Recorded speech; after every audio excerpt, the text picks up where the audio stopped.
Yma ar gyfer ymarfer dydd, ymarfer heddiw di wipers, dyn ni yn cadw'r traed, penglin efo'i gilydd, dyn ni yn ymarfer efo'r stumog.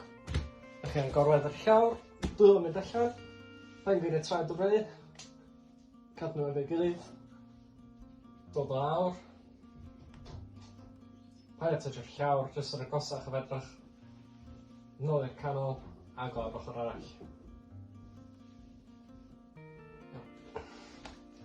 Pan wneud yr ymarfer, cadw'r stumog yn dyn, araf iawn o'r ochr i ochr. Here for exercise of the day. The exercise today is wipers. We're going to keep our knees and feet together. We're going to lie on the ground.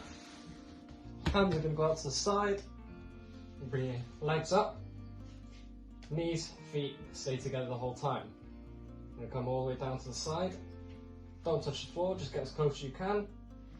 Back to the middle. And down the other side.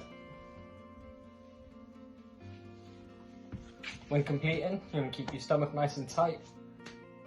Remember, always keep your knees together, stay controlled as you're going from side to side.